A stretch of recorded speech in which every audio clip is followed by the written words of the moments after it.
दोस्तों स्वागत है एक बार फिर से आपका सरकारी समाचारों में। दोस्तों पुरानी पेंशन पर अब चौथी रैली की तैयारी, क्या 10 दिसंबर से पहले ओपीएस पर मानेगी सरकार, जानेंगे पूरी अपडेट। दोस्तों आपको बता दें 10 अगस्त को नई दिल्ली के रामलीला मैदान केंद्रीय कर्मचारियों ने एक विशाल रैली आयोजित की थी। इसमें राज्य सरकार के कर्मियों ने भी हिस्सा लिया था। कर्मचारियों ने बिना गारंटी वाली एनपीएस योजना को खत्म कर ओपीएस को अगले मूल रूप में लागू करने की मांग की थी। दोस्तों आपको बता दें पुरानी पेंशन के मुद्दे पर केंद्र राज्य के सरकारी कर्मचारी लामबंद होने लगे हैं। दिल्ली का रामलीला मैदान पुरानी पेंशन के लिए सरकारी कर्मियों की लड़ाई का गवाह बन रहा है। दो विशाल रैलियों के बाद 3 नवंबर को confederation of central government employees and workers ने रामलीला मैदान में बड़ी रैली करने की घोषणा की है। अभी ये रैली होनी है, लेकिन इससे पहले ही रामलीला मैदान में चौथी विशाल रैली, जिसे पेंशन जय घोष महारैली का नाम दिया गया है, इसकी तैयारी शुरू हो गई है। All India NPS employees federation के राष्ट्रीय अध्यक्ष डॉक्टर मंजीत पटेल का कहना है कि पेंशन जय घोष महारैली national mission for old pension scheme Bharat के बैनर तले 10 दिसंबर को होगी। ये एक निर्णायक रैली होगी। अगर इस समय तक केंद्र सरकार पुरानी पेंशन बहाल नहीं करती है तो उस रैली में अनिश्चितकालीन हड़ताल की घोषणा की जाएगी।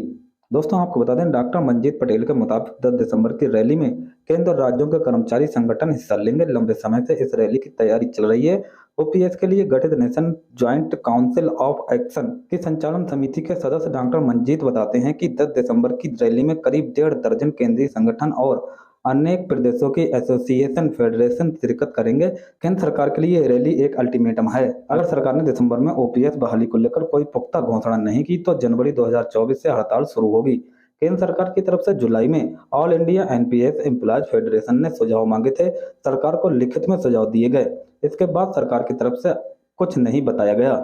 स्टाफ साइड की राष्ट्रीय परिषद जेसीएम के सचिव शिव गोपाल मिश्रा की तरफ से भी सरकार को सुझाव दिए गए। बतौर डॉक्टर पटेल, सरकार एनपीएस में शामिल लोगों से प्रत्यक्ष तौर पर बातचीत नहीं कर रही है। दोस्तों आपको बता दें केंद्र राज्यों के कर्मचारी संगठनों ने सरकार को स्पष्ट तौर पर बता दिया है कि उन्हें बिना गारंटी वाली एनपीएस योजना को खत्म करने और परिभाषित एवं गारंटी वाली पुरानी पेंशन योजना की बहाली से कम कुछ भी मंजूर नहीं है।